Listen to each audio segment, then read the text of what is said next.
And without further ado, we want to welcome Mr. Ignacio Hernandez from the Hernandez Strategy. And he's been in court since 9:30, I believe. And I'm so sorry we're starting a little late, Ignacio, getting you onto our Zoom. But I think you're still at the Capitol. And I'm sorry you're not at home and in front of a warm fire somewhere where it's dry. And I thank you for joining us, and I appreciate the time that you're giving to us this evening. And I can imagine how tired you are because you've been in court all day. So we do have your bio. I don't want to take any more time away from you, but I do want to say that we are so fortunate to have been working with Ignacio for the last, oh my gosh, how many years has it been? It's been quite a while. And he has served to be a major contributor to this concentration focused on health equity and criminal justice. And we're just so thankful to be able to partner with him and collaborate with him. And we got to know a little bit about what one of our other students is doing, working with the Hernandez Strategy and Exonerated Nation, her experience at Advocacy Day. So without further ado, I will let you take it away. I appreciate that, and thank you for being flexible with the schedule tonight. And I'm glad I was able to listen in on the presentation on cash bail. So it's always good to see what folks are working on. And of course, it's an important issue. Can everybody hear me? Oh, everybody's good? Okay, good. Let me give it just a little bit of an introduction, and then I probably, since we have a small group, I might ask a couple of questions of everyone, just so I kind of know who we're dealing with and kind of guide my presentation tonight. So you do my bio with a little bit about myself and kind of what I do on a day-to-day basis. So just about 20 years ago, I created the Hernandez Strategy Group, which at the time was my attempt to kind of work on the criminal justice system as well as other issues through two avenues. One, I was a litigator and I practiced law and I represented individuals primarily in criminal defense cases. Secondly, so I completely forgot to send you my slides, so that's okay. We'll figure this out. But my idea was that there was really need to attack some of these problems. I had worked on criminal justice reform on the ground as a community organizer and worked on a number of campaigns and tried to address police excessive force, police abuse cases for many, many years. And then I decided to take a little different tact. I had done some work in the legislature and was just overwhelmed by the number of policy decisions that were being made on a daily basis, as well as budget decisions that were being made without the input of really the people on the ground, the people that are impacted. The system today is a little bit different than it was 20 years ago, but back then I went to the Capitol on a short assignment to work for a legislator specifically on criminal justice reform. And I just couldn't shake the idea that if I wasn't there, I wouldn't know about a lot of these bills and legislation. I knew about the ones that always grabbed the headlines, but I did not know about the ones that were the other ones that were being voted on. And so after working in the legislature for a few years, I was the chief of staff for a little bit. I decided to open up my own firm, specifically with the goal of being a progressive advocate, registering as a lobbyist, also practicing law, and trying to make change that way. Try to change the system both in a broad sense of changing the law or stopping bad bill proposals, and also helping individuals navigate their way through the criminal justice system. Kind of gave me an interesting lens and interesting firsthand experience. So I did that for quite a while. And then a few years ago, I decided to put a pause on my legal work and just focus on the lobbying. And I did that for a number of reasons, one of which just, time, kind of figured I'd actually spend some time with my kids. That might be good, and my family.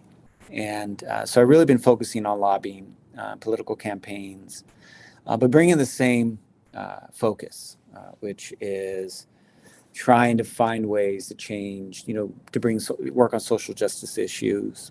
And really, and I'll talk about this a little bit, about reimagining the criminal justice system, what that means. And I'll ask some questions for all of you. And in that time, I've been very fortunate. I have been representing the California Attorneys for Criminal Justice, which is a statewide association of criminal defense lawyers, private practice, and public defenders as well. And it's given me an opportunity to work with some very, very smart individuals who know the criminal justice system up front and personal, have worked on small cases and very high profile cases, and has helped teach me a lot of the insight about how the system actually works, and to help identify ways to make changes. And so I've represented them for about 18 years now. And so that has really given me the platform. And over the time, I've worked with other organizations. I've worked on environmental justice. I've worked on labor rights. I've worked on civil rights, voting rights, the right to clean water. Sometimes I forget all of the things that I've worked on. I'm in my office. I have to sometimes look back at some of the bills that I've worked on. So I've been very fortunate. So I love the opportunity to take pause from all my work and come in and chat with students about what I do, and chat about their ideas as well. And we're going to do that tonight. So let me just kind of kick it off by telling you what I was working on today. And I think that I'm going to change how I approach this, just because I just came from the Capitol for a long day. But I think it's a good way to kind of dissect what I do and ways to change the criminal justice system. I may try to pop in, show my screen a little bit on slides that I did have, but I wasn't able to send. So let me, actually, before I start on that, can I just do a quick round? Can we have each individual kind of who they are, what they're studying, and a criminal justice related issue that you're interested in, maybe what you're working on for your project. Can we do that? Is that okay? All right, I take that as a yes. So, Yes. All right, great. I don't want to get ahead. So who wants to start here? Let's start with, is it Natalie? Yes, hi. Hi, Natalie. I am kind of, along with all of us, a PA student doing the criminal justice focus. And I think what drew me to the criminal justice focus was honestly just mostly like a lack of knowledge about a lot of things. I feel like every week we meet and like have readings and lecture and stuff, I'm like learning something new that I'm like, oh my gosh, like this week was like cash bail, and I was like, I only see those like bail bonds on the highway. So it's interesting to kind of like understand a little bit more. I think in all of our public health studies and work, there's obviously the recurring theme of rich people get away with things and poor people get away with nothing, and are criminalized for sometimes even doing nothing. So I think that's always been something that has been like obviously really frustrating, but also like wanting to dive deeper into how far that runs and like what are the upstream and downstream effects of all that. So that's kind of what drew me to criminal justice. Great, thank you. And do you want to kick it over to somebody else in your? I'll just do Fanon because you're right next to me on my screen. Thanks, Natalie. Hi, I'm Fanon. Similar to everyone else here, I'm also a dual PA and PH student, and I am taking the criminal justice and health track. And what drew me in was my previous clinical experience. I have worked in different, specialties, specifically with incarcerated populations, and I've just witnessed just terrible treatment among clinicians and those within the incarcerated community that are getting health care or getting treatment or just medical care, just standard medical care. So things like just witnessing that just, grinds my gears. And so I'm here to, try to learn more about the criminal justice system and just find ways where we can improve health of incarcerated populations. Great. You want to kick it to somebody? Yes, I'll go ahead and kick it to Anne. Hi, my name's Anne. I'm also in the PA and PH program, and I chose this concentration because I wanted to just contribute to the research and the policy of just social justice and health equity. And I was just interested in this because I also had the opportunity to work with incarcerated patients. And so as a future PA, I want to be able to work with them in the future as well. And I'll popcorn Tinley. Hi, my name's Tinley. I'm in the same program with everyone in the joint program. And one thing that I'm interested in right now, I'm in a group with a few other students in this class, and we're working on a project looking at if like decarceration effort, or we're designing a project, whether or not we'll be able to carry it out, about if decarceration efforts during the pandemic have improved access and quality to mental health care.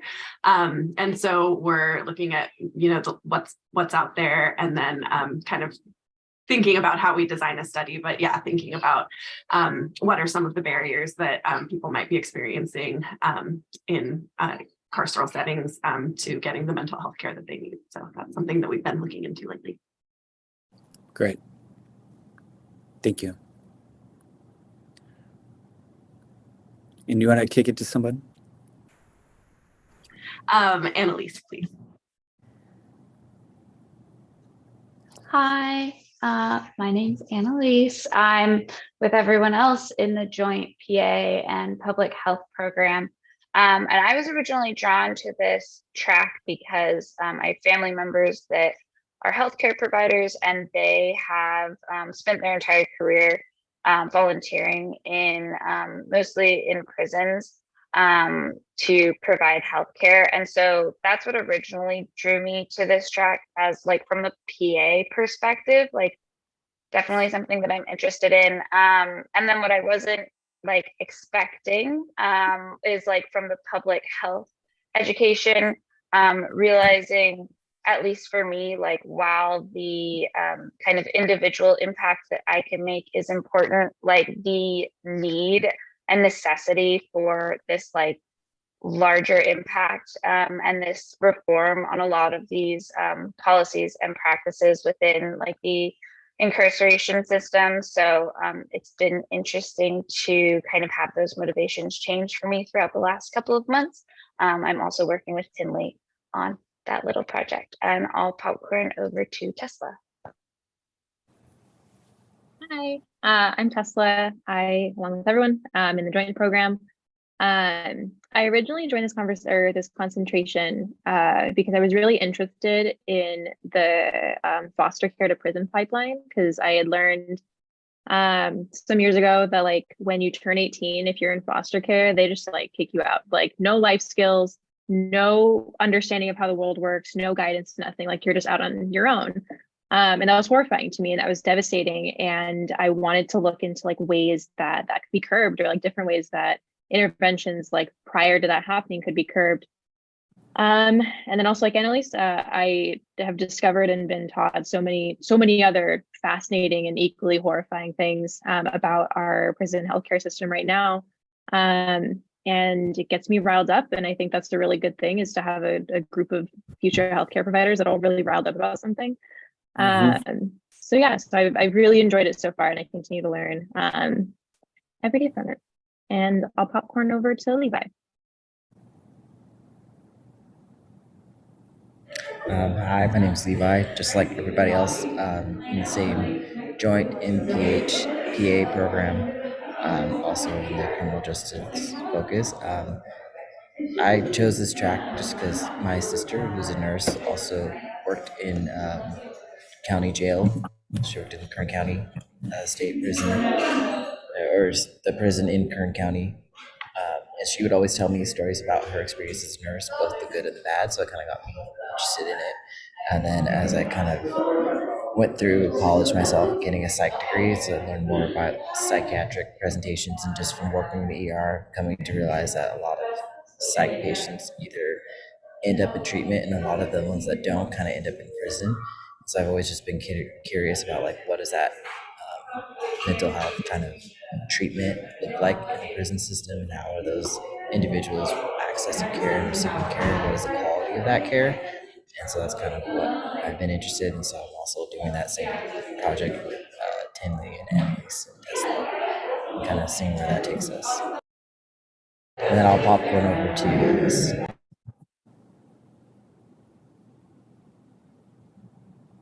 Hi, thank you. This is neat to kind of hear from everybody for the first time in a while. My name's Elise. I became interested in this concentration. I'm with everybody else, physician assistant, master public health student doing this concentration. And my interest was in part because I'd heard other students who did this track who were really passionate about it. Also, my background was I was a political science undergrad major. So I have a bit of a strange pivot to medicine from there. So all of my experience then was in political advocacy and activism. Good. So kind of already had some interest in that. I did my capstone project on in undergrad on mental jails and prisons in California, basically becoming de facto mental health facilities.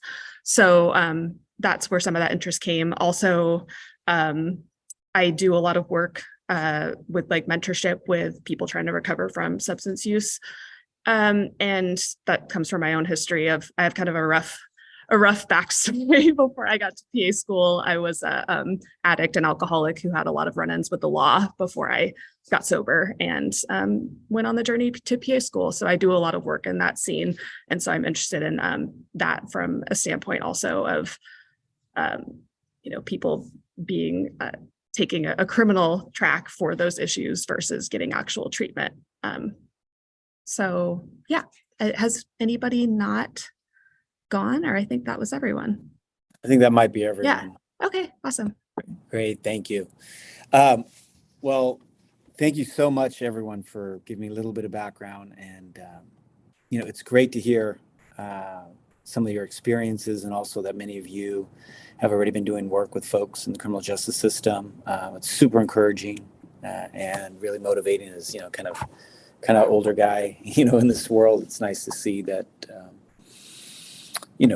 people that are in this track are really doing a lot already. So looking forward to it. Sorry. So that's great. This is actually kind of pretty exciting. So to hear, and I'm looking forward to our discussion tonight. So a couple things, so I've kind of chosen a work world where it's doubly frustrating, right? The legislative process, the political world isn't necessarily designed to get the best outcome or the best policy outcome all the time. I was speaking with someone earlier today who was testifying on a bill, and he was listening to the debate, and he was very frustrated that the legislators simply just wouldn't vote for what he saw, and I agreed, was kind of the best policy, and that they were pushing back and making really questionable arguments and kind of twisting some of the evidence. And as I reminded him, and I'm reminded every day, that the legislative process, because of how it's structured, because we have how folks are elected throughout the state from different parts of the state, more conservative districts, the amount of money that it takes for someone to get elected and to get reelected and then run for other offices, that oftentimes it's a major barrier in good policies being passed. And that's the reality that I deal with. If legislators were always going to do what I thought was right, do the best policy and take kind of the reimagined kind of the healthcare approach to criminal justice, a more humane approach to criminal justice, if all of our legislators, the majority of our legislators did that, I really wouldn't need to do this work, because the decisions would be made on a regular basis. And it's actually much better than it was 10, 15, 20 years ago. But we still run into a lot of problems in passing what would seem to be very, very basic, common sense approaches. I'll give you one example of a bill that didn't pass the first time and had to be majorly rewritten the second time. I think all of you will appreciate And that was a really clear reimagining of our system, and that was sending out mental health responders instead of sending out police to certain, in response to certain 911 calls, right? That's something that I imagine everyone here would be in agreement with. It seems to make a lot of sense. I know in Oregon, there was a pilot of a program up there. And it's something that folks have been calling for a long time, something I've been supportive of, something both professionally and personally, where I've had family members who their first point of contact is the police when they're having a mental health breakdown or a psychotic break, and that is, problematic. And you would imagine, I'm talking about reimagining, you would imagine that legislators good, someone put a note about San Francisco. Yeah, you would imagine that something like this would pass very easily in the legislature. And it took some time, and the first bill passed, but then it was vetoed. And it took another attempt to get the bill passed. So it's a reminder to everyone that we can come up with great policies. And that is actually a significant challenge. So I'm actually going to ask questions later about the decarceration. But the legislative process and political process is really an impediment to getting those policies passed in their truest sense, to make them the most effective as possible. So I keep that in mind. Layer on top of that is the criminal justice system is can be very, very complicated. There's so many pieces to it, so many moving parts, so many ways so many pitfalls of where people are, fall in certain cracks or they get pushed certain ways. And the impacts on their lives can be devastating, as you were talking about, for example, just cash bail, right? And cash bail is one that should not be controversial. There's a constitutional right to bail to get out, but it's become this, problem where folks are, can't afford it, become separating out the rich, having a different system. And so we have to keep in mind, so I've chosen my professional life to focus on these two, very complicated systems of criminal justice system and the political and legislative world. So I'm just going to give you an example real quickly here. Let's see if I can get this going here. Is there a way to share my screen? Just real quick. Sorry. Yes, you have your co-host and you can go to this big share screen button, the green one at the bottom. Yeah, it's been a long day. Oh, I don't have. I can. Where's my You button? don't have one? Let's see. Well, that's Depends on okay. how you're. Just Okay. trust me on this. Okay, I'll figure it out as I'm doing this, but just trust me. The criminal justice system is extremely complicated. There's so many pieces to it. I mean, you have arrests, right? But you have arrests by warrant, and you have arrests that are warrantless. Okay, and then there's different process and protocols. Okay, we're going to go a little bit into, my specialty is dissecting the actual legal process and finding ways to make changes there so that we have a reimagined approach. We have some decarceration or less incarceration, fewer people in prison, more mental health services, like all of the things that we talk about, finding a way to change the actual legal system in a way that would help folks. But once someone's arrested, then what happens? Let me just ask kind of a fundamental question. So someone gets arrested, they get booked, they go to the jail, then what happens? Anybody know? Let me get to my Zoom here. Just see any hands raised? What's the next step? Well, I'll help you here. I'll help on the first one, okay? And I have a diagram on this, so my apologies. Depends if they have money. Okay, good. Well, we'll get there. The first thing they do is, it depends, okay? The lawyer answer, right? It depends. If they are arrested with a warrant, it's one process. If they're arrested without a warrant, and let's focus on that because there's actually a bill this year on that. If they're arrested without a warrant, then there has to be something called a probable cause hearing within 48 hours, okay?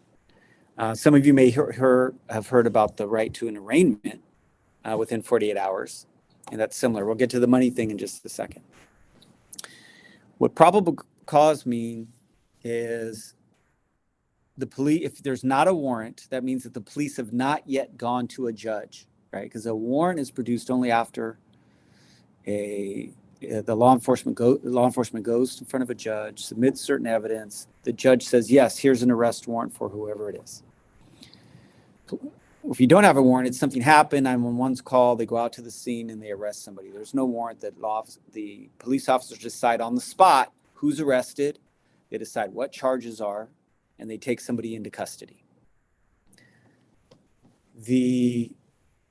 So there's supposed to be kind of checks and balances on the checks on the law enforcement. And we already know disproportionately they'll arrest, a person of color, a male person of color, quicker than they will someone else. They'll write down higher charges, so law enforcement has a lot of discretion at that point. But the check is supposed to be that the law enforcement has to call a judge or go in front of a judge. Usually they do it by phone and get a probable cause hearing. They have to present some evidence, some information to the judge, and the judge has to say, okay, sounds like there's enough there. You've got somebody, there was a crime committed. Yes, you can go ahead and hold that person in custody. That is the first time that the judge looks at something and the determination of whether someone is going to stay in custody. That's when it happens. Now, they may get released right after that, depending on what the charge is. But let's say it's a felony and say it's a serious felony or a violent felony. That's when they end up in custody. After that, and somebody wrote about, depends if they have money. After that, there's supposed to be an arraignment. Sometimes it happens at the same time. There's supposed to be an arraignment. And that is where the DA says what the charges are. Okay. They say, hey, here are the charges. And there's oftentimes a bail hearing, right? And that's where the money comes in, whether someone gets out of custody or they stay in custody, right? Or in the assessment of whether or not they should stay in custody or not. So there's a lot that happens just that first 48 hours or so after arrest. That's when it's supposed to happen. Now, let's talk about there's a smaller bill, but not really, a bill that's going through the legislature right now.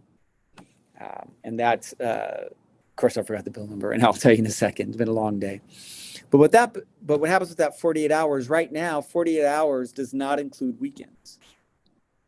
So if somebody's arrested on a Thursday, they may not have a probable cause hearing until Monday. And they're not going to get a bail hearing till after that. So now you have somebody who's arrested on a Thursday, may or may not have been the one to actually commit the crime. And they now are going to spend multiple days in a weekend till Monday before they actually have a judge review any of the evidence. The impact on family, children, their job, automatic, even before we get to bail. Okay, because then after the probable cause hearing and then the arraignment that might happen at the same time, then you might have the bail hearing there, you might have it, shortly thereafter. Then you get into the longer incarceration. But at least imagine those 4 or 5 days. I had a case one time where the woman, and I'll tell you about her in a second, was arrested on a 3-day weekend, and it was on a Friday. And she was a grandmother at the state fair here in Sacramento. And her grandchild was about 3 or 4 years old, and it was just about closing time at the fair. And literally, this is the facts of the case. The grandson ran under the ropes and ran into one of the big warehouses where the pigs were, because he wanted to see the pigs. So he ran over there. She didn't speak English. She ran after him. Security guard stopped her, said, hey, it's after 5. It was like 5:02. After 5, you can't be in here. She's like, no, my grandson's in there. Didn't understand, couldn't communicate. He was like, hey, you can't go in. She kind of like tried to maneuver past him. He grabbed her, arrested her, threw her on the ground, and arrested her for assault on a peace officer. Claimed that he got a scratch on him. Okay. Now, this woman, it was actually her 70th birthday. I remember. She worked at Campbell's Soup factory here in Sacramento, and had rarely missed a day of work, because she couldn't. She would get fired. So she was arrested on I believe it was a Friday. It was a 3-day weekend. And then there's another 48 hours after that before she actually has to be brought to court. So the family was panicking before we even get to bail. Family was panicking that she would lose her job. She was the main provider for her kids and her grandkid. And that's an example of, getting someone to court quickly, and those weekend days can make a big difference. Okay. The bill that's being run now, I think it's AB 61, says that the probable cause hearing has to be within 48 hours, but we're not going to count the weekends. So if you're arrested on a Friday, that might be on a Saturday or it might be on a Sunday. The judge has to look at the evidence before then and potentially let somebody out. For her, it would have made a big difference. I had to call her work. We had to try to save her job. There was all of these things that had to happen. So that's a very, very small example of things that are being debated at the legislature today. There's a lot of pushback on the bill. But it is something that immediately could help somebody maintain their ability to help their family through their job or just being a caretaker at home. And it's one of the ways the criminal justice system is so problematic, right? Because really, why isn't it within 24 hours that someone doesn't go in front of a court or get the bail hearing or get the arraignment, right? So even from the very, very beginning, there are problems, okay? And we're trying to address that. Let me pause there if there are any questions, because I kind of ran through a lot and I don't have my slides. So any questions about understanding that? I have a quick one. Yeah, go ahead. Annalise, is it? Yeah, thank you. I was just curious, like, what grounds the opponents of this bill are like using. It seems fairly straightforward and common sense to a lot of us, I'm sure, but Absolutely. And that's why I say the interplay between the political world and trying to get actually good policy passed is very frustrating at times. The arguments against it are cost, that it would be too hard to have law enforcement work on the weekends, or too hard to have the judges available, or potentially the courtrooms available. And the concern, one of the concerns raised is that if the probable cause hearing is not convened within that 48 hours, then that would mean by law that individual is released, which our position is that's exactly right. And so the argument is that there may be someone who's very dangerous or somebody who's committed a violent crime who is now going to be released simply because we didn't have the resources to have this probable cause hearing. And it affects both the arraignment, which is if there is a warrant already, and probable cause, which is if there isn't a warrant. And so that's their pushback. They say we just can't have courts or judges available. For probable cause hearing, oftentimes that's done just by phone. Law enforcement getting on the phone, conference call with the judge, that happens all the time. But that's their argument. And that because of that, dangerous, quote, criminals will be on the street. Okay, so there's that. And I use that really to kind of segue into any other questions I should ask? You got to imagine there's better ways to do this, right? To figure out right away, do we have the right person or whatnot. So let me give you one other example of a bill I'm working on and why I was at the Capitol all day today. And then we're going to kind of turn in more to the group discussion. I just want to give you examples of, when I look at the criminal justice system, for the last 20 years, I've been trying to find little things in the system, in the process, where we can help a lot of people, where we can have fewer arrests. We can have, folks have a better opportunity to prove their innocence, a better opportunity to have a lower charge, because oftentimes DAs, who are the ones that choose which offenses are charged, they choose the one with the longest sentence. So how do we bring that down? Which means even if they are convicted, they're in jail or prison for a shorter amount of time, right? So fewer people in the system, more ability to fight, with the outcome being a lower charge, lesser sentence, or the ability to clear yourself altogether, right? That's kind of how I boil down the system, right? And I have a good chart on that in my slide, but oh well.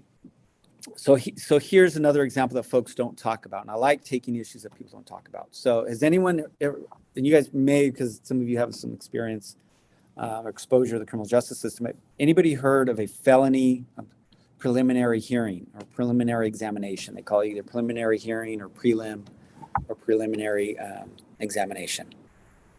Anybody? I'm looking for hands. Okay, good. Not surprising at all. Okay. So here's what it is. Go back. Arrest, probable cause hearing or probable cause and arraignment or arraignment, right? That's the next step. And bail hearing, okay? Decide if they're going to stay in or stay out. Then the very next hearing, and these are just for felonies, not for misdemeanors, is something called a preliminary hearing. At that hearing, it is the first time, in essence, where the prosecutor, because before the probable cause is the police, showing what evidence they have to arrest somebody, right? Why did they arrest somebody at the scene? The preliminary hearing is the first time that the DAs have to show some evidence and put it before a judge, okay? And now, mind you, the way it works, the prosecutor gets a police report, they see the charge the police officer wrote, and then the DA looks at it and says, oh, I agree with that charge, or you know what, I'm going to go for a higher charge, or I'm going to go for a lesser charge, or I'm going to drop the charges altogether. Okay, that's how the process works. Police decide, check with the judge, and then the DAs review the police, again, to check on it. And then the check on the prosecutors is this preliminary hearing. Now, let me tell you about the preliminary hearing. The preliminary hearing, sometimes they're witnesses. But in 1990, there was, during the height of the Tough on Crime season, there was a statewide ballot measure that passed. In that ballot measure said that the preliminary hearing, that's for every felony, the defense will no longer be entitled to get information about the witness, a witness that might be presented at the preliminary hearing. They're not entitled to a whole list of evidence that they up until that point had been entitled to review before the preliminary hearing. The judge cannot use the preliminary hearing, nor can the attorneys use the preliminary hearing to what we call discovery, meaning to find out evidence. It can't be a fishing expedition, meaning you can't ask the police officer a question about evidence that you don't already know about as an attorney. You can only ask them about evidence that has already been provided to you. That's what this ballot measure did. And it did a number of other things. And it also said that this ballot measure controls that there's no other way to change these rules than to amend this ballot measure in the legislature. And it requires a 2/3 vote of the legislature. So it kind of locked it in. So what happened is preliminary hearings went from being maybe a half a day, right? It's not a trial, it's not a jury, it's just the judge, the attorneys, some witnesses, maybe a little bit of evidence. Oh, I should also say, has anyone heard of hearsay? State what hearsay is? It's a legal term, sort of heard about it. Well, here's a good nerdy legal thing that you'll know that you'll never share at any of your parties, but but you never know. Hearsay is trying to think the best way to say it. You have a witness testify in court about what they saw. Okay, that's firsthand knowledge. You might have a witness come in and say, "Oh, well, Annalise, just because you're on my screen here, on top over here. I was at the scene and Annalise said that it was Ignacio Hernandez and she said X and Y. So I'm in court. That's called hearsay. That's an out-of-court statement by someone who's not there. And it's supposed to be true. And so before that wasn't allowed in preliminary hearing. Right? You can't do that in trials. Like that is not allowed in trials. Preliminary hearing, that ballot measure in 1990 said, oh, the prosecutors can use hearsay when it comes to the police. So the police officer can come in and say, hi, I'm Officer Joe. I was not at the scene of the crime. I have a police report that was written by Officer Jane. Here's what Officer Jane said. It was Ignacio Hernandez. He said, I'm the one who did it. I did it right before my guest lecture, Zoom. And that is allowed. And that is the preliminary hearing, the first time that a judge has a check on the prosecutor on whether or not there's enough evidence to charge this individual with this specific offense. So you can imagine these preliminary hearings went from something very, somewhat robust into something very pro forma. And in fact, if any of you know any criminal defense lawyers and you ask them about a preliminary hearing and how long do they take in a preliminary hearing? Some of them will say, hey, as long as I can, ask a lot of questions, but most of them will say, preliminary hearing takes about 15, 20 minutes. Now pause for just a second.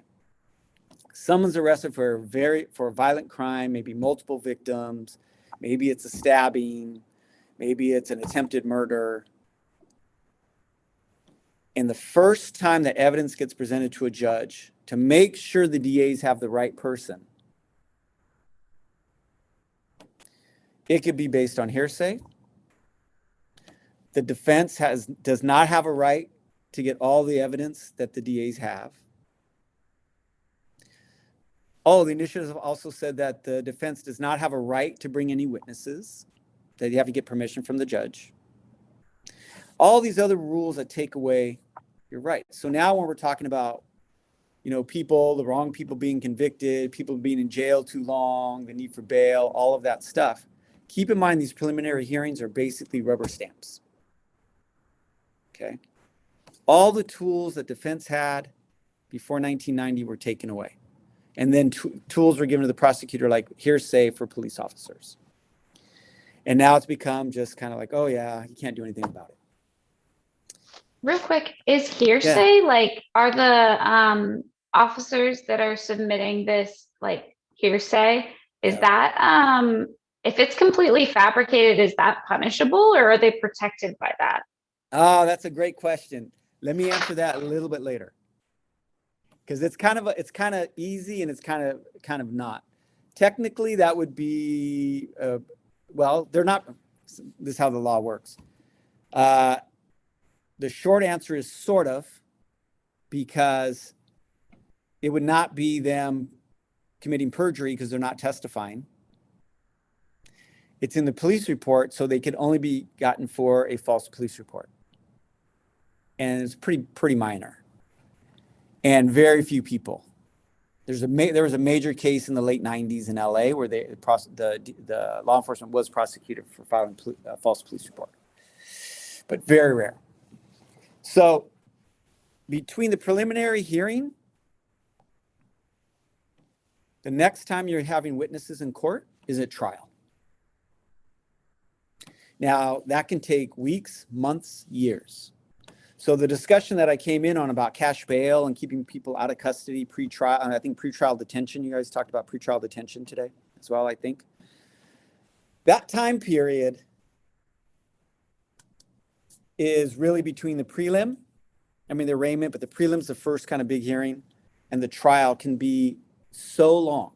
And that's why the fight over cash bail and the fight over pretrial detention is because there's not really a robust check at the very beginning of the process, like there used to be, which means it's super easy for the judge to say, yeah, there's enough evidence that kind of looks like it's this person. Somebody read the police report. That sounds good enough to me. Because of course, the police report says it's the guy or the woman, right? That's what they're going to say. Now, again, reimagining, what if it wasn't the case? Okay, what if it was different? What if at those preliminary hearings, law enforcement actually had to provide evidence? What if the DAs actually had to give you every statement that was made by a witness, not just the statement that shows the guy's guilty or the accused is guilty? What if the prosecutor had to give you the background on the witness that, oh, this used to be a police informant and they cut a deal, to get a lower sentence somewhere else? What if all that information, what if all the physical evidence that was collected at the scene had to be provided at this preliminary hearing? What if any conflicting statements from the witnesses had to be provided at the preliminary hearing? It would be a completely different process. And you know what would probably happen? Charges would probably be lowered in a lot of cases. Maybe there'd be a plea agreement because the DA goes, there's really not a lot here. Maybe we'd identify somebody who's wrongfully arrested before they become wrongfully convicted. Okay, there are so many cases where folks were wrongfully convicted because the DAs didn't turn over evidence. The rule right now under California law is that if there's evidence of innocence, it always has to be turned over by the DA. But the DA goes, we don't know half the time, whether it shows innocence or not. So the other rule is the defense gets all this information 30 days before trial. That's it. 30 days. You can ask for some information if you know ahead of time. During, let's say it takes a year between prelim and a trial. But otherwise, someone's sitting there all that time period. Then maybe you get some information 30 days before trial where you're like, oh, wait, there's another witness I didn't know. Oh, wait, there's a statement that says it's a, 7-foot, blonde guy, and my client is, 5 foot, 6. But I didn't know that till 30 days before trial. Now I got to go find the guy. But it's been 2 years. Maybe you can't find the witness. Okay, so that to me is, how do we reimagine this system? Is that we look at everything early, right? We hear about pretrial detention being too long. People can't afford money bail.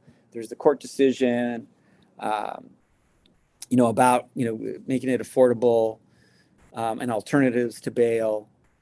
But the other way to prevent some of those problems is if we just got the information early in the process. So guess what? That's what I was doing at the Capitol today. We got a bill introduced, that's Senate Bill 441. Again, Senate Bill 441. And that bill is very narrow. And it says, if the DA has the following information already in their files, it must be provided before the preliminary hearing. And then it says, if law enforcement already has the following information in their possession, they must turn it over to the defense before the preliminary hearing. That one little thing that sounds so simple could be a game changer for so many cases. There are 200,000 felony arrests in California each year, roughly. So imagine somebody getting their case settled earlier. All the problems you talked about for pretrial detention, right? We take away those problems for some people. What if it's a lower charge, right? We get the case settled early. Less time in prison, less time in county jail.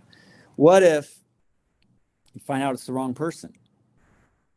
At prelim, instead of a year or two later at trial or after trial, God forbid. And we have a lot of stories of those, okay? So that's what 441 does.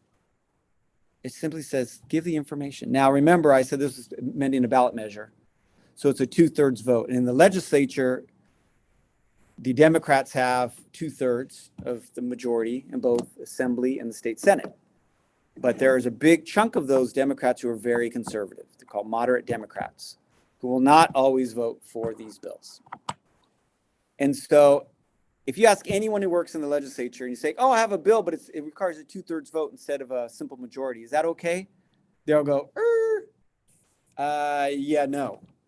That is very, very difficult, virtually impossible to get a 2/3 vote passed. It's doable, but it's extremely difficult, especially on criminal justice matters. Okay, so that's the task that we've decided to take on. So today was a very first hearing. And so, sometimes we've got to talk about what we've done. Today was the very first hearing. The committee started at 9:30. And so it was supposed to be done this morning. And we were the very last bill to be taken up in committee for a vote. And that was at 5 o'clock. So that's why I couldn't join earlier. And the strangest thing happened. Well, sort of strange. One is I got the bill passed because the majority of the legislators there are pretty progressive. San Francisco, anyway, they're all pretty progressive. And there's one very conservative Republican on there. And so, it's like, okay, well, let's see.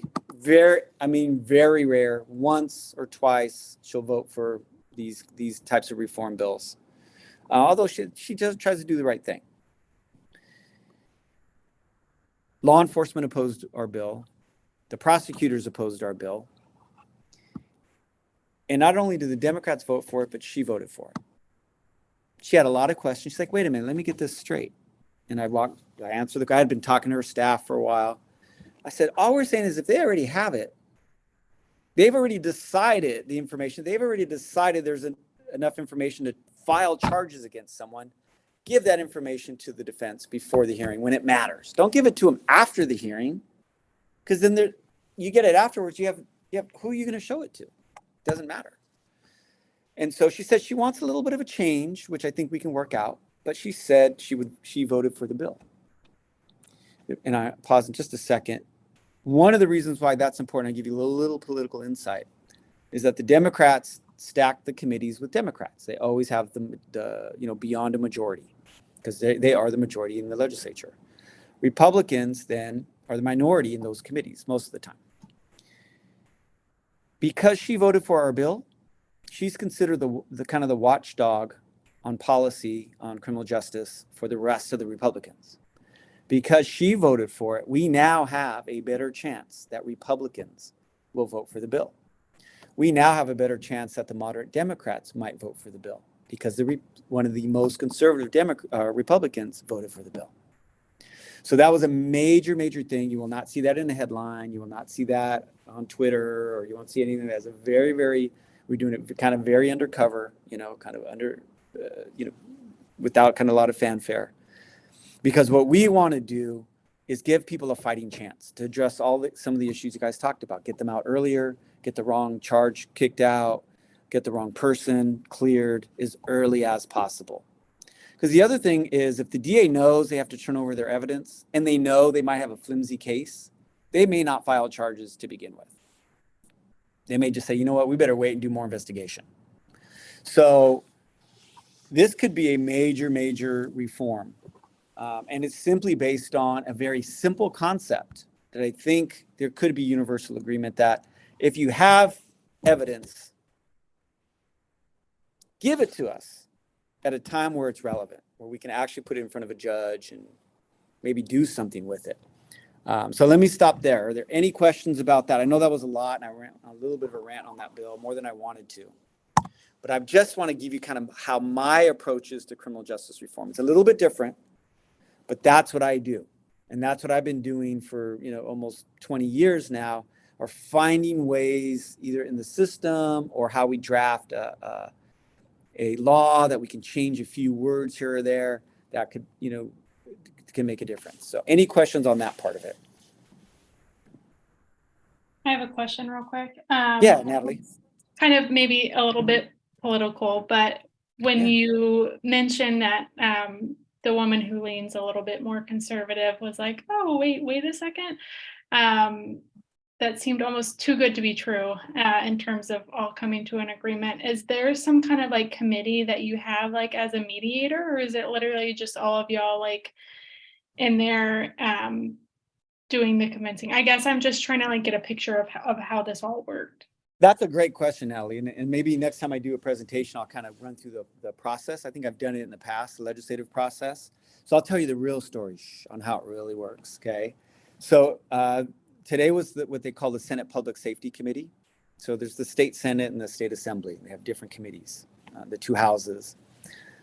And in this hearing, bills are on the agenda, and then there are two witnesses who give substantive testimony in favor of a bill, and two witnesses that give substantive testimony opposed to a bill, and only like 4 minutes each for both sides. And then there are other folks that say, I support the bill, I oppose the bill. And then in the committee room, there are legislators sitting up on the dais, and they may ask questions, there may be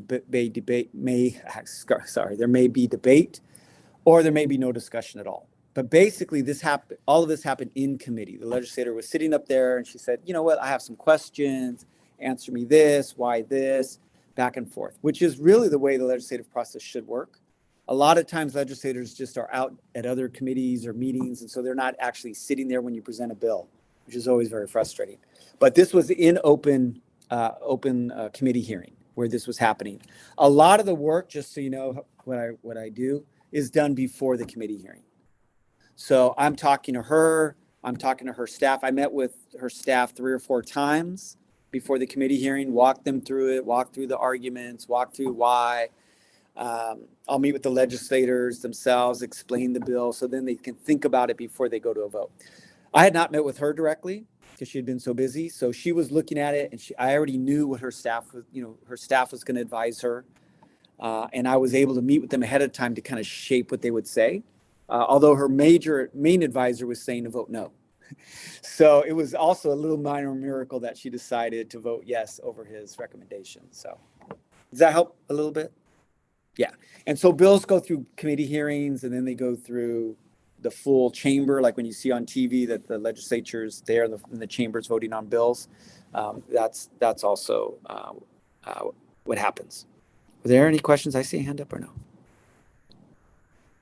I see a hand up somewhere. 2 hands up. Good. You go first, Levi. I guess my follow-up with that would be, do you see the bill having any issues if it does pass through all these committees when it reaches the desk of the governor? Because I know even though the governor is mostly progressive, he has in the past vetoed bills that I thought were pretty progressive, such as bills in regards to like air pollution control regulations, which I thought was something that was a pretty progressive topic that most Democrats would support, but he ended up vetoing that bill.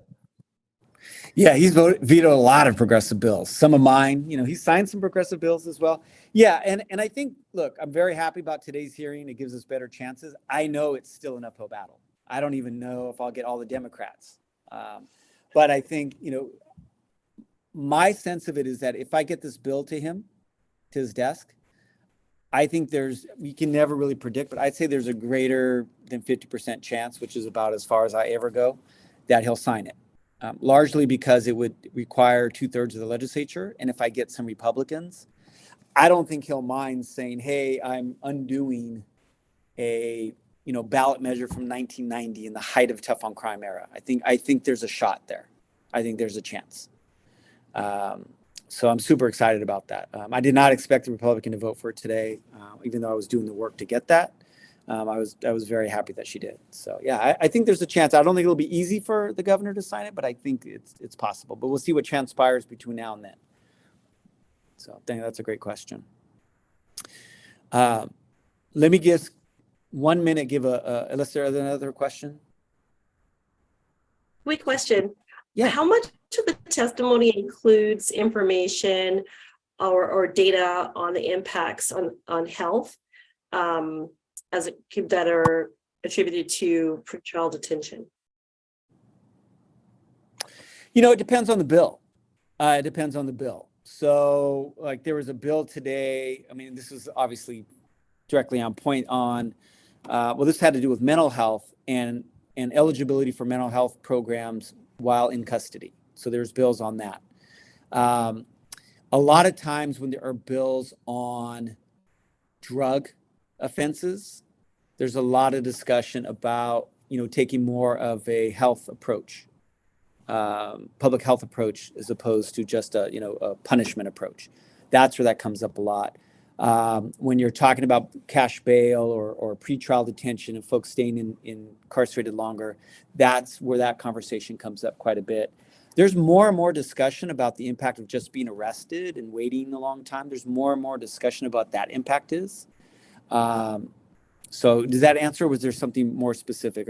I'm assuming you're thinking about some of the data that you guys talk about or putting together, right? Yeah, I think specifically with your bill, I was just wondering if I think because it's such a very, very specifically written bill to deal with the 1990, Right. This is dealing with discovery. So maybe that doesn't come into Right. it at all in terms of health and overall impacts. But I was just wondering if that would have any, what was part of the testimony or would sway any of the members. I mean, not today. We touched on a couple of things, and I see, is that exoneration shirt you have on? Is that an excellent? Yeah, it is. Yes, it is. I thought, yeah. So there wasn't a lot of time for testimony. There were a lot of questions, but it does come up in different bills, right? We'll bring up what the impact is on folks. So it really kind of depends. For me today, I focused on 2 things. I focused on someone being charged with the wrong offense, right? That really should be a lower charge. And I also focused on getting the wrong person being arrested. Obi and other folks, all their cases, there's information that wasn't turned over. Never, let alone at trial, or it was on the day before trial. That happens a lot of gamesmanship. And by then it's too late to really do anything with it. And they end up wrongfully convicted. And so I did mention that and spoke on behalf of Exonerate Nation as a board member, saying, hey, we want to find out early on if we have the wrong person. I'll tell you a little, when I practice law, practice criminal defense, you don't win a lot. You have to just be used to that. I never like it, but just understand that. But I had a victory one time in a prelim because I was pretty aggressive in trying to get information before the preliminary hearing. And I actually had some run up to some time. So I was able to actually find a statement, a contradictory statement from the witness, from one of the main witnesses, actually the victim. It was a double stabbing. That's why I was talking about that today. It was a double stabbing in Old Sac. And I think they had attempted murder, assault with deadly weapon, whatever it was. And the guy already had strikes. So he was looking at another strike or two. And I was able to get all the discovery, and I dug down and found a contrary statement that they hadn't originally given to me. So wait a minute, he described someone that does not my guy at all, doesn't look like my guy at all. And, we're able to put those witnesses on the stand, and I was able to cross-examine because I had that statement. I cross-examined him, and I had my one, every lawyer is waiting for the Perry Mason moment. I had my one Perry Mason moment, but they're not going to understand who that is. I barely remember, and on the stand, the victim who had been stabbed, one of the victims who had been stabbed, when I cross-examined him and went over the statement that he made, I said, well, didn't you say that moment? And then he said, yeah, I can't say it was this guy that's sitting there. I really didn't see who did it. And it was like, that's simply because I had the information and I did something with it. So anyway, let me pause there. Anything else? Because I'm running out of time. I realized, oh, wow, I took a lot of time. Okay, so I only have till 7:30, so how am I going to do this? I want to talk about a few bills, but that's okay. But now you all know what a preliminary hearing is, okay? And if we get this bill through and signed, we're now going to hear that someone was cleared at the preliminary hearing. That's going to be, you're going to start hearing about that, as opposed to being cleared at trial. They're going to start being released earlier, right? That's kind of the goal. The other thing that we're not talking about, I know it's being recorded, but is the way we drafted our bill, and we won't say this publicly, if the DA doesn't turn it over, we think that it will trigger a special motion to dismiss the case. If they don't turn it over before preliminary hearing, you don't really have that right now, but we think we drafted in a way that it triggers an existing motion where they say, hey, I didn't get it before prelim, and now I found it. They had it this whole time. We want the charges to be dismissed. So, there's little things that we're trying to do there. So let me do this real quick. If somebody can give me a 1-minute overview on did you call it the decriminalization issue that you guys are looking at? The decarceration. Decarceration, that's right. So tell me what that is, and then I want to kind of talk about that in a second. Yeah, so I can give kind of the background from our perspective. At the beginning of the semester, we learned a lot about just the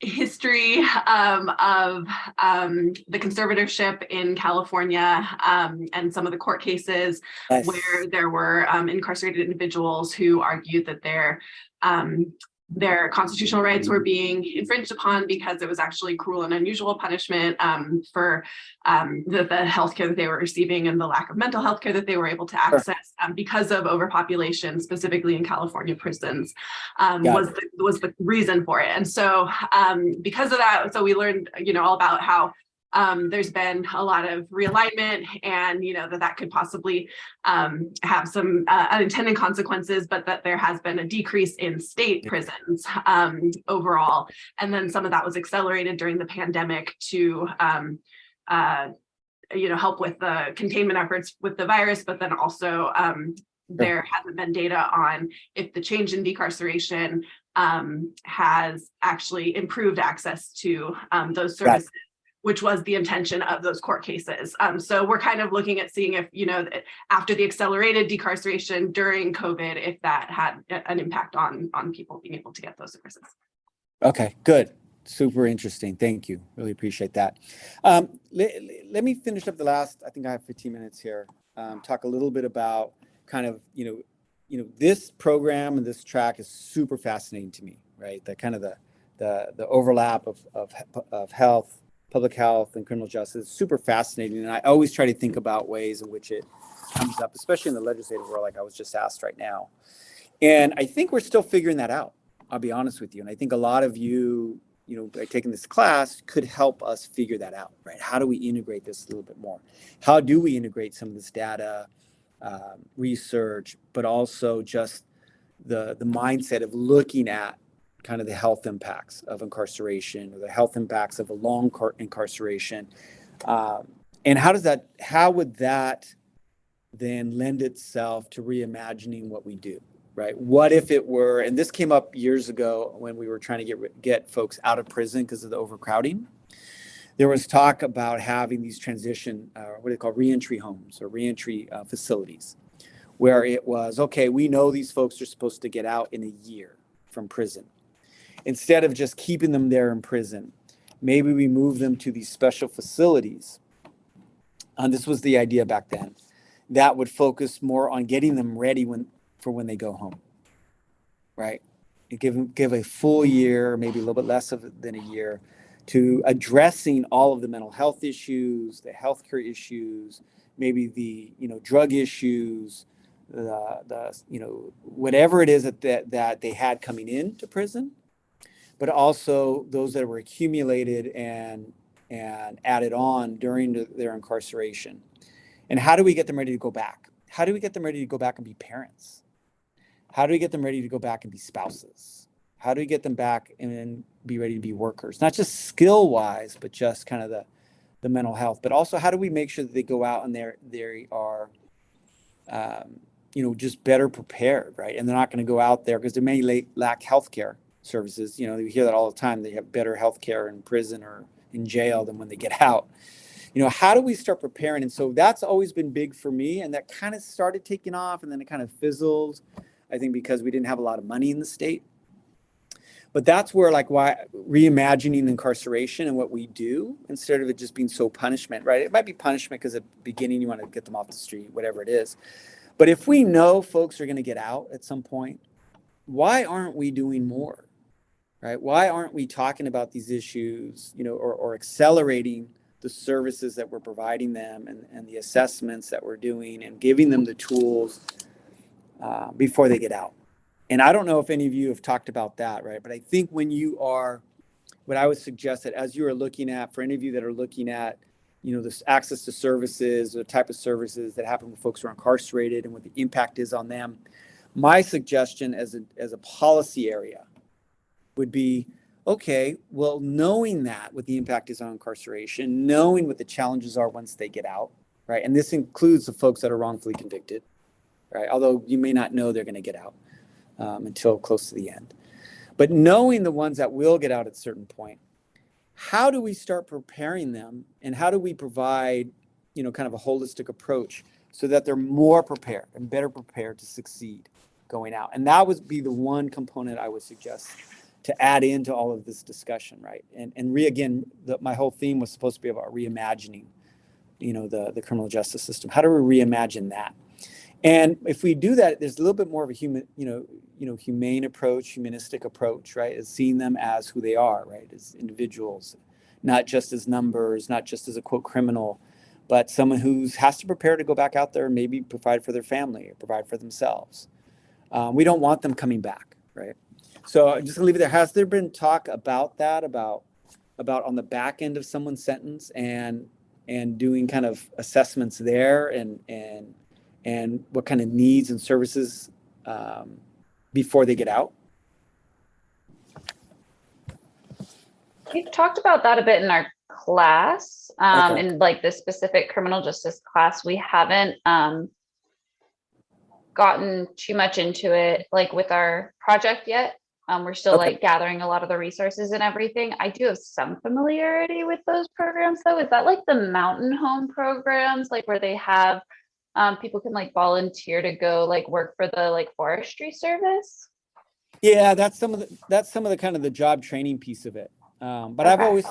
always thought kind of like a healthcare, mental health, kind of social, not, I don't want to say social skills, that's, come out wrong, but, certain things to help folks when they get out, right? That's one of the things that I think to some degree we do, right? But I think for those that are on the back end, that's where it could really be accelerated, right? And if we understand more what the impact is, well, one, if we understand kind of the health disparities for the communities, the disproportionate communities that end up incarcerated, and we understand where they're coming from and what the type of access or lack of access to healthcare, the psychological impacts they've had, maybe impacts of drugs in their family, whatever it is coming in, and then layer on top the impact of being incarcerated. How do we start peeling those back, right? How do we start remedying those impacts before they get out? Because there's not a lot of talk about providing those services when they get out, right? It's job training, it's reentry, and that's good and that's important. But how do we really say, okay, fine, let the punishment people deal with the front end and decide how long, but why don't we take more of a public health approach to preparing folks when they get out? I've always thought that would be an incredible way to reimagine our system, and also less recidivism. That used to be the big talk, recidivism, how to reduce recidivism. But it would help in so many different ways. And then I think once we do that, and I don't say once we do that, but I think that would also complement a lot of the work on how do we address folks ahead of time before they end up in custody, right? We know certain communities have lack of resources and access, and as we're trying to improve that, maybe some of the same types of information and research could help inform what we do on the front end and what we do on the back end. That's just one thing I want to throw out there as you guys are kind of looking at this. And even on the bail stuff, right? It's like, if someone is in there and they're going to have a bail hearing or they're working on getting their bail, they're going to be getting out. But the impact on their incarceration has already happened. It's already happening. So is there something we should do for even folks who are in there for short periods of time? So anyway, that's just an aside. There's a whole lot of stuff I didn't cover. So let me just blanket open question on anything related to criminal justice policy reform. I read some of the resources that you all were supposed to read for tonight. I thought it was really good. I was reading some of them like, yeah, I worked on that. Oh, my friend worked on that. Oh, I worked on that. So that was really great resources that were provided to all of you for tonight. But let me just open up for the last 6 minutes or so. Well, I just wanted to comment on what you were just talking about. That we had, I think it was last week, we were talking to an organization that they're really focused on really catching people right when they get out of prison, and they have all sorts of services that they can set them up with and also provide for them kind of right there. But kind of talking to your point, is one of the challenges that they encounter is that there isn't a lot of coordination from within the prison, so that there can be like, oh, here's when they're getting out, let's coordinate a whole package of services for them because we have a month before they're gonna get out, or anything like that. And one thing they were talking about is some new legislation that's actually, it looks like it's trying to kind of bake that in a little bit more, where there will be a requirement for the prisons to work with them, but then it's all about, okay, who's going to be enforcing that, and how do we actually make sure that's happening? But it's just interesting talking about what you're saying, that there is such this opportunity here at when people are getting out, that if there could just be a little more coordination, right, we could really change that trajectory for a lot of people. Oh yeah, absolutely. So good. Thank you for bringing that up. And I'll have to take a look for that legislation and seeing what they're trying to do. I'll try to find it too. It was a new word that I learned, like what it was actually, like the policy was called. So I'll find it. Okay. Yeah, I appreciate that. Other folks.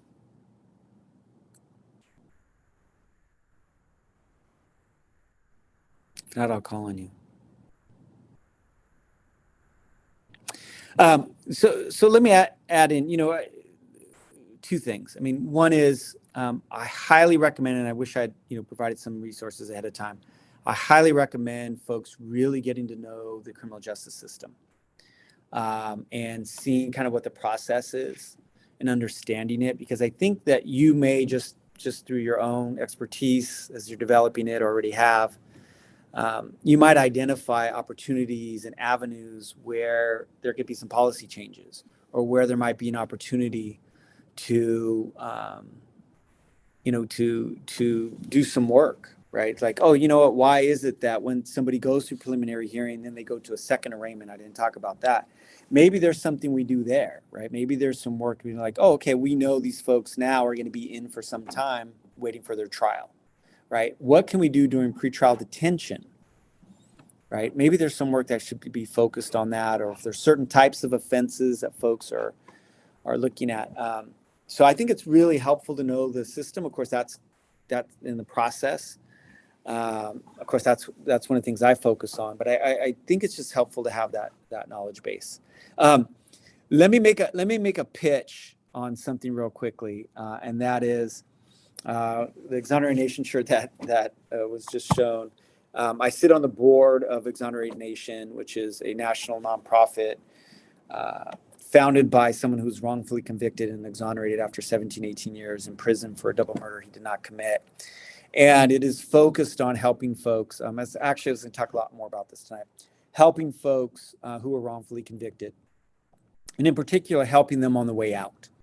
And so, it's a little bit easier to identify who these folks are, as opposed to kind of a blanket process. But we're trying to do some of these things now for the wrongfully convicted. So, for example, we'll have a bill this year that would require the state to pay for mental health services for anyone who was wrongfully convicted and then exonerated.